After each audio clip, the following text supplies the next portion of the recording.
Сайн байцгаана гэх юм үзэж штэ та бүхний энэ өдрийн амраг ирээ. Хүүхдээ ойлгохын подкастын цааш шинэхэн дугаар та бүхэнд хүрэхэд бэлэн болсон байна. Энэхүү подкастаараа та бүхэндээ хүүхдийн эсрэг гэмт хэрэг зөрчлөөс урьдчилан сэргийлэх, мөн хүүхдтэйгээ хэрхэн ойлголцох.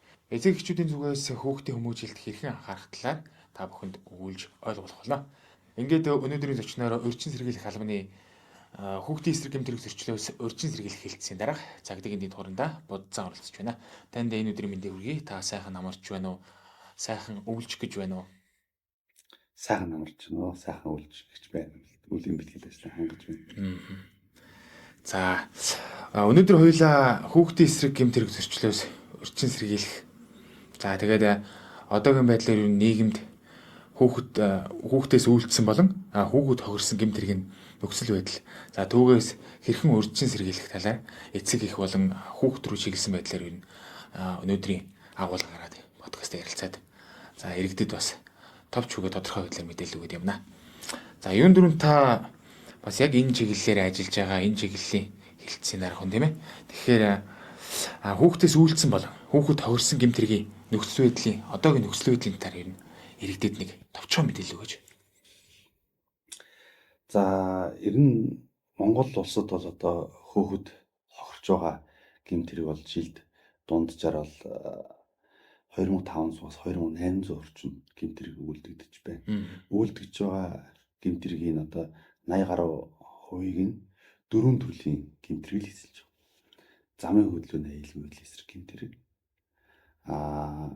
бэлгийн хүчиндэг гэмт хэрэг, хулгайлах гэмт хэрэг, халаасны хулгай, хүүхдийн эзүүлэг хулгайлахтай. За дөрөвдөх нь хүний эрүүл мэндийн эсрэг гэмт хэрэг. Эдгээр гэмт хэрэг хүүхэд хохирч байгаа гэмт хэргийн 80-аас 85 орчим хувийг эзэлж байгаа ийм зүйл. Энд дээр зүгээр л нэг хүн ёсны талын л нэг хоёр зүйл байгаа л да. Бага насны хүүхдийн хүчирхийлдэг. Энэ одоо гэмт хэрэг сүүлийн жилийн үүсэж байгаа энэ зүйл. За хоёрт нь хүүхдийн эсрэг хүчирхийлэл үлддэг. Хүний эрүүл мэндийн хүүхдээ зодох энэ зүйл. За дараагийнх нь энэ нэг сургууль тойрол одоо нас бид хүртсэн хөдөлмөр эрхлэх чадвартай энэ хүмүүс автобусанд явж байхад нь гар утсан болгоо хийчихин. Сургууль эргээд одоо хүүхдийн эзүүлээ болгоо хийж. Одоо тохиолбол гар утсан бол хүүхдийн халаас багтахгүй шүү дээ. Тэгэхээр цүнхнийхээ илүү карманд хийждэг. Тэгээ хүүхдийн эзүүл болгоо хийгээд ингэ яваад байдаг. Ийм зүйл. Тэгэхээр нас бид хүрсэн хүн л хүүхдийн эрхийг зөрчиж байгаа. Ийм зүйл. За та бол сая хүүхэд хохирсон гэмт хэргийн талаар ярьлаа тийм ээ. За тэгвэл яг хүүхдээс үйлдэлсэн гэмт хэрэг нөхцөл байдлын талаар цогц дурдвал. За хүүхдээс үйлдэлсэн гэмт хэрэг бол ер нь бол нэг хэргийн төрлөн гэдэг нэг хэргийн өнгөтэй хэргийн өнгө төрлөн нэмэгдэж байгаа ийм зүйл байна. Одоо ч 1982 онд одоо 40 гаруй жилийн өмнө Монгол улсад хүүхдээс хоёр төрлийн гэмт хэрэг үйлдэгддэг байсан. Нэг нь хулгайлах, эдс бус хийжүүл хулгайлах, нөгөөх нь зодтолдог таагаар. Одоо эрүүгийн хуулийн заасан 15-6 төрлийн гэмт хэрэг хүүхдээс үйлдэж байна. Залхим эхлэх гэмт хэрэг үйлдэж байна. Залхим эхлэх гэмт хэргийн бүрэлдэхүүн шин чанар нь одоо шинэ бат гэдэг иргэнд одоо юу байгаа юм? Хідэн төрөг байгаа. Ямар эзүүлийг ямар агаар яаж авах уу гэдэг бол залхим эхлэх гэдэг гэмт хэрэг бол өөрөө одоо төлөвлөж бодож үйлдэж байгаа шүү дээ. Гинт одоо ингээл годомжтой байж байгаа хүнийг залхиж байхгүй шүү дээ. Тэгэхээр энэ гэмт хэргийн үйлдэл одоо бүрэлдэхүүн шинжийг өөрөө төлөвлөж өгнө гэдэг нь маш эрсдэлтэй. Үүнийг хаанаас авч нийгмийн одоо сошиал сүлжээ, нийгмийн орчноос авч байгаа ийм зүйл. Ер нь жилд бол хүүхдээс бол 1000 орчим гэмт хэрэг үйлдэж цагдаагийн байгууллага шалгадаг. За ер нь өмнөх оны мөн үеэс бол хүүхдээс үйлдсэн гэмт хэрэг бол улсын хэмжээнд 20 орчим хувиар бууралтай явж байгаа. Хөдөө аймагуудад бол хүүхдээс үйлдэж байгаа гэмт хэрэг бол буурч байгаа. Ер нь хүүхд хохирсон хүүхдээс үйлдэж байгаа гэмт хэргийн нэг 65-аас 70 орчим хувь яг нийслэл хотод Улаанбаатарт үйлдэгдэж байна. За та сая бас хэллээ л дээ. Хүүхдээс үйлдсэн гэмт хэрэг бол 1000 гаруй бүртгэгдсэн тийм ээ. Гэхдээ өмнөх онтой харьцуулахад бол 20 гаруй буурсан гэж байгаа. Гэхдээ хүүхэд ер нь ямар шалтгаан нөхцөлийн улмаас ер нь гэмт хэрэг үйлдээд байна. Одоо гэмт хэрэгт бас хохирогч холбогдогч болоод ер нь холбогдогч яагаад болоо яваад. Гол шалтгаан. За мэдээж олон төрлийн шалтгаан нөхцөл хүүхэд гэмтрийг тохирох үйлдэх байдалд нөлөөлж байгаа ийм зүйл байна. За Монгол улсын хүүхэдтэй холбоотой гэмтрийг 1980-90-ад онууд жилд нэг 200-аас 300 орчим гэмтрэл бүртгэгддэг байсан. Одоо бол 2000-3000 хүрээд байна шүү дээ. Тэгэхээр хүүхд хамгааллын тухай хуулиар хүүхдийг эрүүл мэнд, боловсрол, гэр бүл олон нийтийн арга хэмжээ, соёл, гамшиг гэдэг энэ нөхцөл байдлуудад хүүхдийн эрх аюулгүй байдлыг хангана гэдэг хууль тогтоомжууд ингээд заагаад өгч байна. За тэгэхээр хүүхэд бол сургуулийн орчинд бол нэг 6-аас 8 цагийг л өнгөрүүлж байна шүү дээ. За дагуулын сэлцтэй бол За үлдсэн бүхэл хугацааг гэр бүлдээ л өнгөрөөж байгаа. Гэр бүлээсээ тэр хүмүүжлийг авч явах хэрэгтэй тийм. Тэгэхээр гэр бүлдэх хүүхэд хамгаалал, гэр бүлийн орчинд хүүхдийн эрх зөрчигдөж байгаа асуудал Монгол улсад их байна. Одоо шинэ энэ хүүхдийн эрхийг хамгаалах гол одоо хүмүүжил төлөвшил олгож байгаа гол толгуур зүйл бол гэр бүл боловсролын орчин. Тэр гэр бүлийн орчинд одоо шинэ хүүхэд нь эцэг их хүүхдээ үг хэлээр доромжилдог, асран хамгаалах үүргээ биелүүлдэггүй. Ямар нэгэн шалтгаанаар одоо сурах болон хөгжих эрхийг нь зөрчдөг, хүчрхийлдэг ийм зүйл байна. Тэгэхээр манай монголчууд ч хүн болох унаасаа хүн болох багаасаа гэл хөлөг болох унаасаа хөлөг болох унаасаа хүн болох багаасаа гэл ярьдаг шүү дээ. Тэгэхээр яг энэ хүүхдэр хүн хийх тийм монголчуудын тийм айгүй тийм ухаан байсан. Би нэг л чин дээр тайлбарлаж ярив. Еврей үндэстэн гэдэг шүү дээ. Еврейчүүд яагаад тийм ухаантай байна? Еврейчүүд хүүхдэд маш их анхаарлаа хандуулдаг. Яг энэ уламжлал соёл монголчууд байсан. Монголчууд бол хүүхдэд маш их анхаарлаа хандуулж хүүхдэр хүн хийхийн төлөө хүүхдэр хүн хийхийн төлөө ингэж ач турж амьддаг байлаа л. Хүүхдийн хүмүүж төлөвшөө 3 бүлэгт үндсэн 3 бүлэгт хувааж үздэг байсан. Нэгдүгээрт нь болохоор 6 нас. Энэ үед бол альва эрсдэл нөхцөл байдлаас хамгаалах бүх төрлийн арга хэмжээ авч хайрлан хамгаалж үсгдэг байсан. За хоёрдугаарт энэ 6-аас 12 наснд бол ерөөсө харц мэт ингэж одоо зарцалж ажил хөдөлмөрт одоо гэр бүл, ахуйн, соёл эмэгтэй хүний үүлэнд, гэр бүлийн гэрийн ажилд эрэгтэй хүүхдийг одоо гадуур, малгуу, байгаль экологтойгоо танилцах энэ зүйл сургадаг байсан. За 3 дугаар энэ хүмүүсийн төвшин бол 12-оос өсвөр нас. Өсвөр наснд болохоор ерөөсөө дагуулаа явчихдаг байсан. Дагуулж аваад үе тэнгийн одоо найз нөхчийг нь зөвлөн тусалдаг байсан. Энэ хүмүүжлийн үе шатны хүүхд юу гэдэг нь хүүхдийн нинжин сэтгэл болгодог байсан. Хүүхдийг хөдөлмөр сургадаг байсан. Хүүхдийг үнэнч ач инэрэлтэй болгодог байсан байна. Тэгэхээр энэ хүүхдийн өсөж төлөвшөх бүх наснд нь монголчууд ингээд одоо монгол хүмүүс ээж аав маш их үүрэг оролцоотой байдаг байсан байна л. Гэтэл одоо энэ нүүдэлчин соёлын энэ үеэс одоо суурьшим соёл бид нар одоо шилжээд бараг даруй 50-60 жил болж байна шүү дээ. Тэгэд энэ одоо хүүхдээ хүмүүжүүлж, хүүхдийнхээ хүмүүжил төлөвшөлд анхаарлаа хандуулдаг эцэг эхчүүдийн үүрэг хариуцлага, үүрэг оролцоо багасч ирсэн. Хүүхэд хинээс мэдээлэл авч байна? Нийгмээс, үе тэнгийнхээ хүүхдүүдээс, сошиал сүлжээнээс мэдээлэл авч байна. Эндээс гэмт хэрэг үлдэх сэтлийг авч байна. Үүнээс одоо гэмт хэргийн одоо арга аргачлалыг сурж байна. Тэгэд нөгөө бага наснд нь хүүхдээ ингээд тоохгүй хайчаар өсвөр наснда эцэг их үгийг сонсгоо болждог. Тэгэхээр нэг асуудал гарлаа гэхээр ерөөсөө очи ингээд яагаад үгэнд орохгүй ямар ч үстэй ингээд загнаад идэг. Тэгэхээр ингээд нэг хэрүүл маргаан зурчил болсон ч гэсэн асуус шийдэгдэхгүй яваад бол ингээд хүүхэд яг мэрэгчлээ сонгох, амьдралын хань ижил, найз нөхдөд сонгох амин чухал асуудал төр ээж аавтай хэлдэггүй. Ингээд алдаа гардаг. Ийм зүйл. Нөгөө гэр бүл дүнд үүсэж байгаа зурчил маргаан одоо ийм зүйл байгаа. Яг л тийм хинэггүй тийм зүйл үүсэж байна л. Энэ дээр бас нэг жишээ ингээд давхарч байна. Яг энэ хүмүүжлийн арга хэлбэр яг ерийн үндэстнүүд одоо яг Орос Батбөх, Амбөхт, Оросор хүүхдийнхээ хүмүүжлэлээр маш их анхаардаг. За нөгөө талдаа энэ нэг хар ястай нэг нигер хүмүүс гэж ярьдээ шүү дээ. За Америкт одоо олон үндэстэн яснаас бүрдсэн улс шүү дээ Америк те. Тэгэхэд Америкт одоо ингээд нэг шоронд ял хэдэлж байгаа хүмүүсүүдийн 70% хар ястай хүмүүс. Нөгөө талдаа гэмт хэрэг өдүүлж байгаа хүмүүс нь 70% тийм байна. Гэр бүл салж байгаа зүйл нь 70% бас эдгээр хүмүүс байна.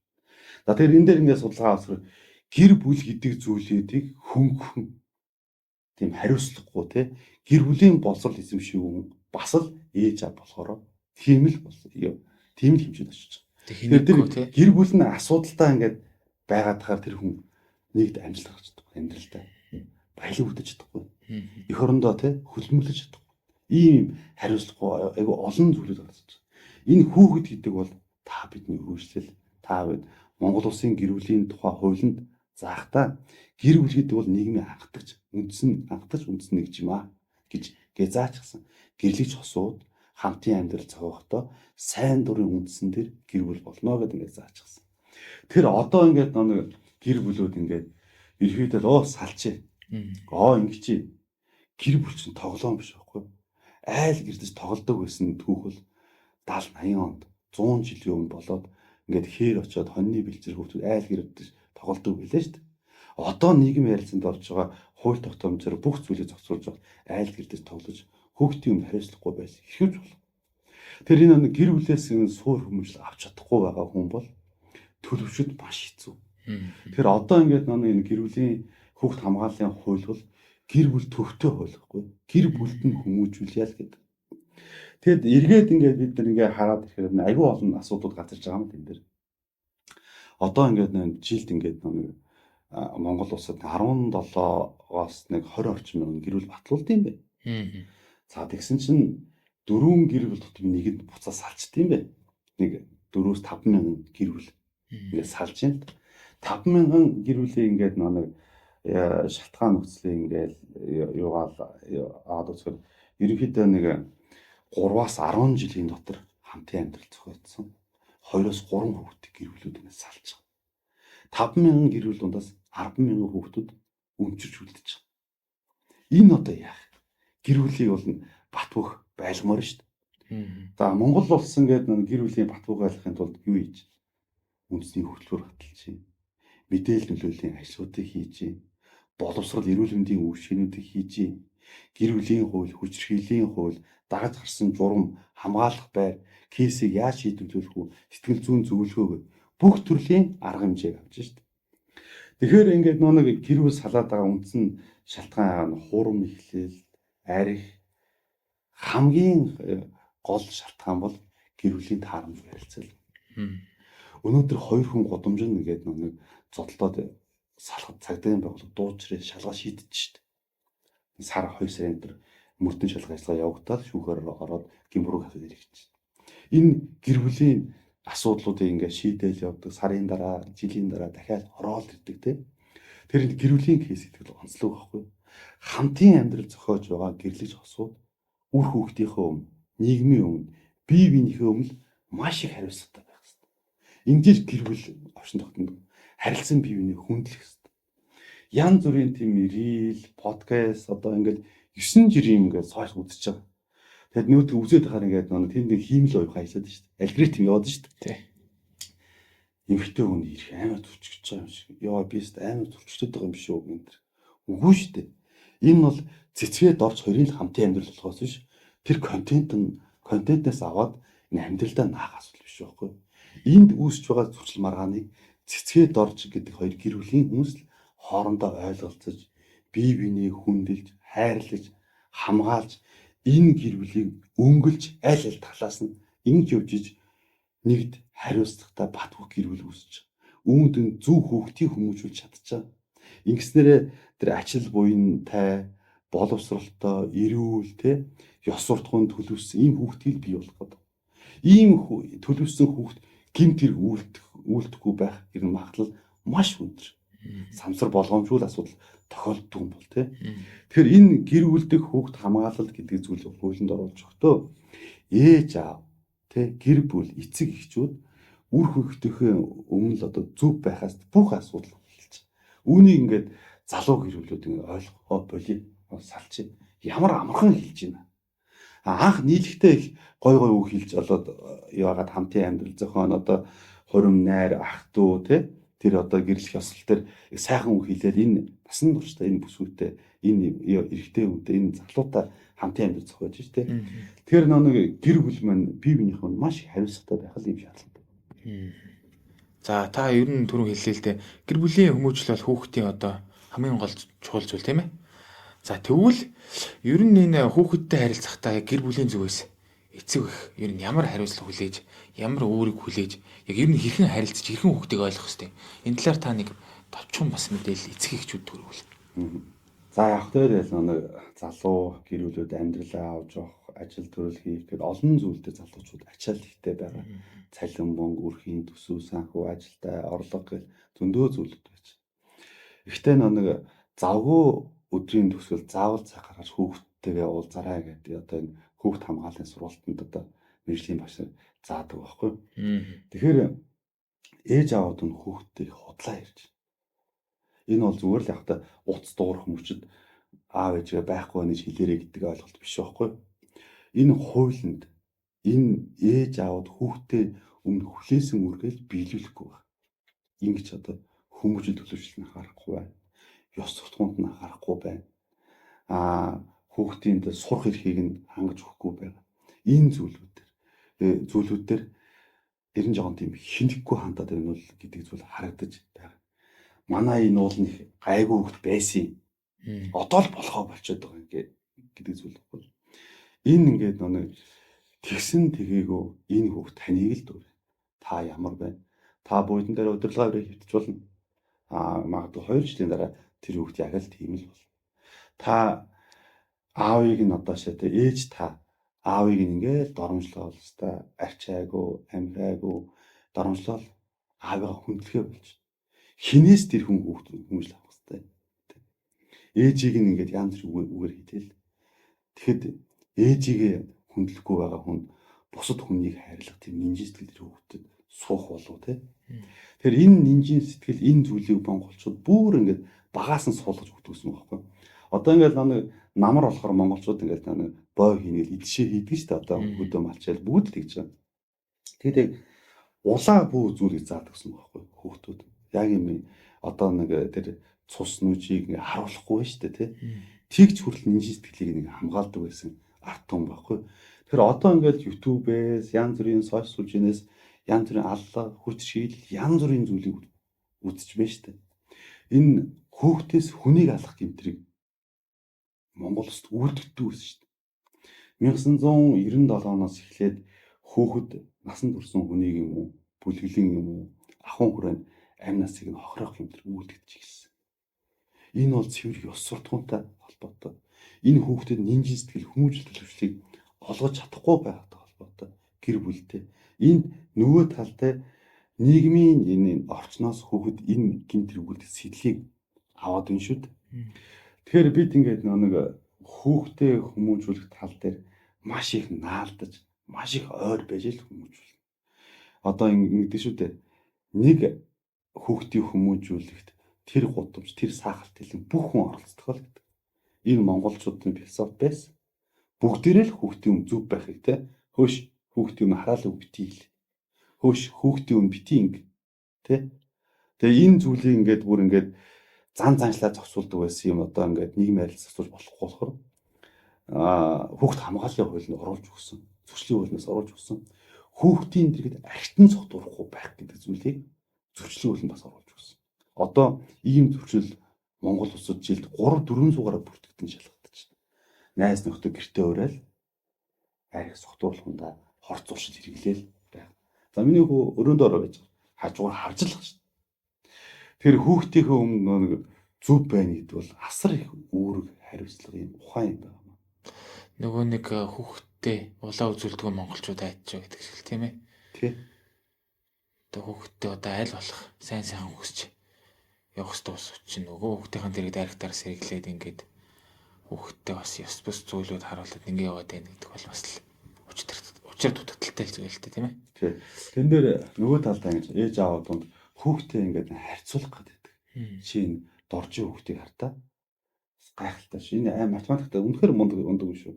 Чи яагаад энэ шиг вэ? Яагаад энэ шиг англи хэл сурахгүй вэ? Яагаад энэ шиг сахиулж чадахгүй вэ? Хүүхд болгон өөрийн байгалаасаа өгөгдсөн онцлог, өөр мөд зам байдал ийм зүйл байна. Яа хэрвээ тийм зүйл тийм болохыг хүсвэл та тэр оролцоог нь тэр боломжийг л хангаж өгөх хэрэгтэй. Тэн дээр нь урамшуулдаг, ойлгуулдаг. Бид бол хүүхд гэж үзсэн. Харин хүүхэд бол хэзээ том хүн байж үзээгүй.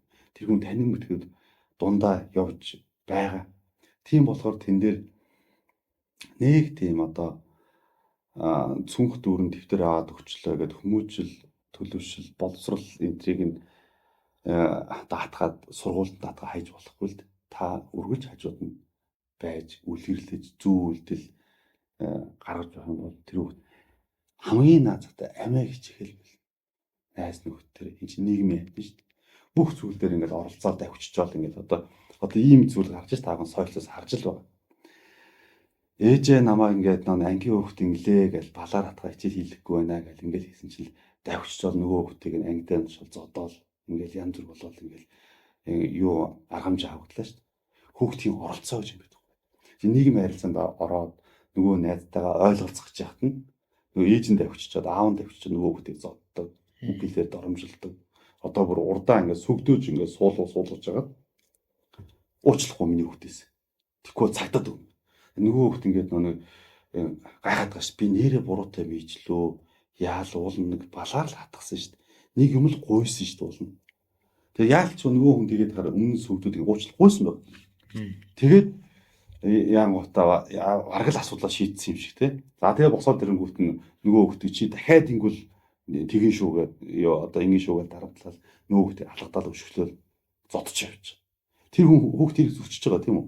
За тэгээ эргээд нөгөө хүн ирүү юм уу зүрчлээ болоор хариуцгүй л асуулт хүсэж байгаа. Тэр хүн насан туршдаа хүүхдээ өмөрж явж чадахгүй шүү дээ.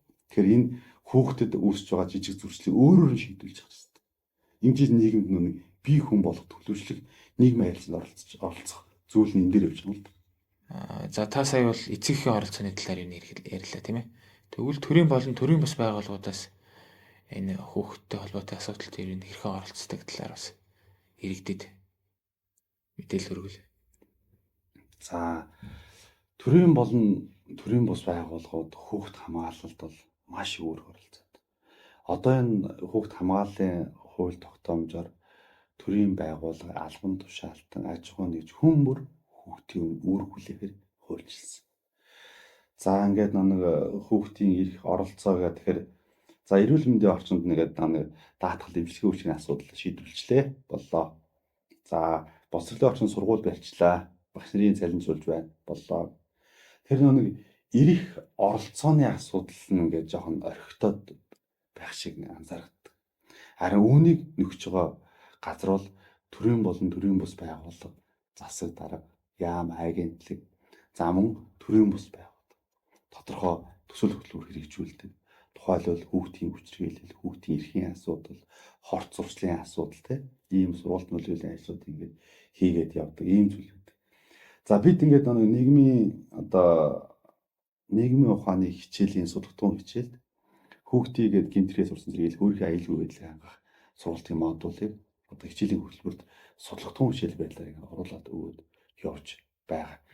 За нөгөө тал дээр яг энэ эцэстэлд энэ хамгаалах шаардлагатай энэ хүүхдүүдийн асуудал дээр энэ төрийн бус байгууллага маш их одоо дэмжлэгтэй, маш их дэмтэй, маш их одоо үйл ажиллагаа ажил хэрэгжүүлж байгаа. За түрүү хэллээ л дээ та маш олон үйл ажиллагаа хөтөлбөр хэрэгжүүлдэг гэсэн. За жишээ дурдвал юу вэ? Дэлхийн зүүн байгууллага гайлдаг чинь 1998 оноос эсвэл хүүхд хамгааллын төсөл хэрэгжүүллээ. Нэгдсэн үндэсний байгууллагын хүүхдийн эрхийн конвенцэд Монгол улс 1989 онд нэгдэн орсон. За одоо хүүхд хамгаалалтаа бол одоо хүүхдийн эрх, аюулгүй байдал, цахим орчин гэдэг олон төсөл хөтөлбөр хэрэгжүүлж байна. Хүүхдийн ивэг сан гэдэг Японы за JICA байна, Good Neighbors гэх байгууллага байна. За мөн одоо Кристианоблийн сан, хүүхд хүүсийн дэг ширхийн дөв, охтын одоо эрхийн хамгаалах төрийн бус байгууллагууд гэдэг олон байгууллагууд тусламж үйлчлэгээ шаардлагатай. Олон мянган хүүхдүүдийг туслаж зөв сайхан ирээдүйд нь хүргэсэн гэж би боддог. Эдгээр хүмүүс нийгмийн бүхий л цаг үед хүүхдэд туслах үүргээ маш сайн биелүүлсэн гэж боддог.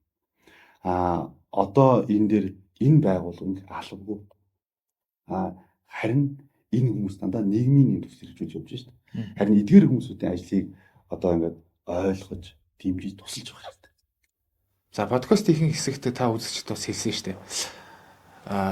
Хүүхдүүд 6-аас 8 цагийг хичээл сургууль дээр өнгөрүүлж байна. Үлдсэн цагийг гэр бүлдээ зарцуулж байна гэдгсэн. За ер нь 24 цагийн 8-аас 6 цаг гэдэг үл их цаг тийм ээ. За энэ 8-аас 6 цагийг хүүхэд сургууль дээр өнгөрүүлэхдээ за мөн чөлөө цагаар босод дугуулын секцэд хамрахдахтаа хүүхдийн эрх зөрчигдөх ийм тохиолдлууд ер нь хэрэг байдаг. За сургуулийн орчинд бол үйлдвэрж байгаа гэмт хэрэг бол жилд 150-аас 200 орчим гэмт хэрэг бүртгэж байгаа. Монгол улсад 900 орчим ерөнхий боловсролын сургууль, 1400 орчим сургуулийн өмнөх боловсролын байгууллага байна л да. За үүнээс гадна энэ сургуулийн үйлчлэгээ эрхэлдэг 2000 орчим сургуулийн төвүүд төгөлдөр хуур, бүх үндэсний бүх дугуйлан секцтэй гимнастик энэ төр гэж байгаа л да. За энэ тал дээр болохоор боловсролын орчны бүх байгууллагуудыг бол мэдгэл шаардлага өгөөд камержуулах ажил бол явагдсан. Сургуулийн орчинд хүүхдийг зодох, барих энэ гэмт хэрэг зөрчил бол харьцангуй буурсан. Хүүхдийн зүйлийг дээр мэдэх барих энэ асуудлууд боловсролын орчноос их байлаа шүү дээ. Дээд ангийн хүүхдүүд төгсөөд оюутан болж явчаад хэсэг хугацааны дараа сургууль дээр ирж хүүхдүүдээс мөнгө төгрөг авдаг ч юм уу ийм зүйлийг авдаг ч юм ийм зүйл байлаа. Энэ бол буурсан. Тэр нь байхгүй болсон гэж л. За сумдын сургуулиуд дээр ямар асуудал байна вэ гэвэл жишээ нь сумд чинь бага сургуультай 8 жилдээ 12 жилдээ янз бүр байгаа. Тухайн сумын хүн амаас хамаараа тийм ээ. Тий. Тэгэхээр энэ дээр ээж аавууд хүүхдээ мотоцикл унуулаа явуулдаг. Энийг л болчмоор сургууль тарахаараа нэг том хүн болж ангийнхаа хүүхдүүдийг сунлж явж байгаа. Онголтоод хүүхд бэртэж гэмтээгээд шүү дээ. Тэгэхээр энэ хүүхд ээж аваасаа хулгай хийгээд унаад байгаа бол биш. Миний хүүхд том болчлоо ёстой тусд орчлоо гэж 16 настай хүүхдэд машин барихыг заагаад өгчдөг. Мотоцикл унахыг заагаад өгчдөг. Эдгээр үнэлэхгүй, эрхийн гэрчлэгээгүй энэ эргээд ээж аваатай хариуцлах хүлээх энэ асуудалд ордог шүү. Энэ дээр бас бодож хэрэгтэй. За нөгөө талдаа энэ үтэнгийн дэрлэлтийн талаар бид Google Forms энэ хүүхдээс нэргүү захиа гэдэг олон юм мэдээллүүдийг авч ажилладаг. Янз бүрийн групп үүсгээд хүүхдийг таргам, шар, өргөн, бүдүү, өндөр нам гэд доромжилдог. Энэ зүйлийг талсан зохицох чиглэлээр манай цагдаагийн байгууллагын бүхий л албаагч ингэж ажилладаг. За дараа нь бид энэ бэлгийн хүчирхийлэл, гэрүүлийн хүчирхийлэл дээр мэдээлэл авч илрүүлэх энэ ажлуудыг бас сургуулиуд дээр зохион байгуулж мэдээлэл авч ажилладаг. Хуулиудаар багш сургууль мөржүүл нийгмийн ажилтнууд мэдээлэл үүрэг хүлээсэн. Ингээд явж байгаа энэ зүйл байна. За дараа нь мэдээж энэ эцэг эхчүүд хүүхдээ боловсралтай нийгэм тодорхой байр суурь эзэлдэг сайн хүн болон хүмүүжийг хүсэж байна шүү дээ. За ингээд сошиал сүлжээ яаж ихсэн гарч ирснээс хойш цахим сургалт нэртэй төгөлдөр хуур янз бүрийн сургалтууд бий болсон. За чанартай ингээд сургалтын үйл ажиллагаа явуулж байгаа байгууллагууд бий. Энэ хүүхд хамгааллын хуулиар боловсролын байгууллага сургалтын үйл ажиллагаа явуулж байгаа байгууллага хүүхд хамгааллын бодлоготой байх хэрэгтэй, төлөвлөгөөтэй байх хэрэгтэй гэж заасан. За мөн аюулгүй стандартыг мөрдүүлэх хэрэгтэй гэж заасан. Энэ мөрдөгд байдлаас хангалтгүй бид хяналттай ажлууд хийж байна л да. За ингээд дугуйлан дээр ингээд харж байхад за ингээд хүүхний хөгжлийн сургалт явна гэдэг энэ зар шинэ өөрийгөө илэрхийлэгч гэдэг юм уу ийм зар явна гэдэг ийм мэдээлэл явагдав. За ингээд хүүхдүүдээр 50,000 төгрөгөөр 100,000 төгрөг бүртгэнэ гэдэг зүгээр л Google дээр YouTube дээр ч байдаг хичээл ингээд тавьчихсан. За ингээд шат дахиад ингээд явна та дахиад 100,000 төгрөг дахиад ингээд нэмээд явна гэдэг. Үзлээ тэрнээ зүгээр л YouTube дээр байдаг хичээл. Дараагийн хичээл рүү орохоор орч чаддгүй мөнгөө төлцсөн. Ингээд би энэ кода буруу хийсэн болов яатсан болов гэж ингээд тэгэхээр Хүүхэд мэдээж тэр юуг одоо компьютер техникийн мэдлэг зарим эцэг эхчүүд хүүхдүүдэд хэцүү шүү дээ. Ингээл ерөөсөө юу одоо энэ дугуулын секц бүртгүүлэх байдлаар одоо залхим эхэлж байгаа зүйлүүд маш их байна. Нас биед орчоод хүүхдийн хүсэл мөрөөдлийг залхим эхлэхэд одоо болгох хэрэгтэй. Одоо шинэ нэг чөлөө цагаараа ингээл нэг спорт заал аавна гэж итгэдэг шүү дээ хүүхдүүд чинь. Яаж хийж байгаа л нэг 5,000 10,000 төгрөг яаж байгаа ээж аваасаа гуйдаг уу цуглуулдаг уу ингэж байгаа л нийлээл нэг 100,000 200,000 төгрөг болоод юм. Заал төрөөсөл нэг нэг гой заалны зургтай. Тэгээд нөгөөх нь зүгээр л хуурамч аккаунт үүсгэсэн ийм зүйлүүд байгаамаа. Тэгэхээр за ер нь бол баригдаад маш олон хүмүүс шалгагдаж эрүүгийн хариуц хүлээж байгаа. Гэтэ хүүхдийн тэр хүсэл мөрөөдлийг битгий заллаарай л гэж гуймаар байна. Та эргээд гэмтэгтэн болно шүү. Энэ бол Монгол улсын ирээдүй болсон. Монгол улсад баялаг бүтээх гээд сурч хөгжих гээд хүсэл мөрөөдөл төрөө явж байгаа тэр хүүхдийг битгий одоо тэг заллин бэхлээрэй гэж. Одоо ингээд нэг хамгийн нэг харамсалтай зүйл бол энэ хүүхдүүд ингэдэг 14 5 тагаас эхлээд нэг мөнгөний ингээд нэг мөн чанарыг ингээд ойлгож эхэлж штэ. Энэ мөнгийг яаж одоо ингэж олж ээж аав хэцүү байдгийг те. Тэгэхэд би зүгээр л ингээд нэг шүд угаалаа, усаа гоожууллаа, талх хэдлээ, талыг хаялаа те. Ингээд яа. Тэгэхээр одоо хүүхдүүд ойлгож эхэлж штэ. Тэгэхэд ингээд нэг ажил хийж эхэлдэг хүүхдүүд. Ажил хийгээл ингээд нэг цагийн ажил, цайны газар одоо янз бүрийн газар ингээд ээж аваад туслах гээл нэг хичээлийн хэрэгсээ бэлдчих гээл ингээд барилгын туслах ч юм уу тоосох зөөгөл те. Ингээд яаж яхад яг ингээд зуны амралт дууслаа. Ёо заримд цалингийн хүүхдүүдийг өхөөрөө ингээд нэг сая төгрөгийн цалин яасан бол талын өгдөг ч юм уу. Чи ерөөсөө ажил хийж байхдаа тоос хагалсан, аяг тав хагалсан. Чи ажлаа цоцорсон энэ төр гэл ямар нэгэн тийм шалтгаанаар хүүхдийг ингээд нэг урмыг нь хугалж идэг. Энэ бол маш их харамсалтай. Тэгэл яг та энэ чиглэлийн асуудлуудыг гомдол мэдүүлээ явдаг хүмүүс маш бага. За яршиг гэл хайдаг. Энэ чинь хүний хөдөлмөр сурвалж байгаа нэг хэлбэр байхгүй. За бүтэхгүй юм байна. Ерөөсөө л гадаад хүүхдүүдийн нүд те. Энэ чинь эх орондоо үлдэх хэрэгтэй шүү дээ те. Тэр нэг ажил хөдөлмөрт одоо ингэ яаж гол нийгмийн харилцаанд ингэ оролцож байгаа хүүхдийн эхний ажлын байраас л эхний энэ гараанаас эхлээл томчууд маш их тийм үлгэрэлтгөө чудаггүй хандаж хүүхдийн эрхийг зөрчдөг. Магадгүй тэн дээр одоо ингээд нэг энэ зүйл дээр ийм байна л да. Чи сайн ажилласан шүү дээ. Чи ингээд надад ингээд 2 сар их маш сайн ажиллалаа. Чи ахын ингээд 200,000 төгрөг одоо ингээд чамд нэмж өгч байна гэвэл хичнээн баярлах бол те. Энэ бол аюу тийм нэг хүн чанарын асуудал байхгүй.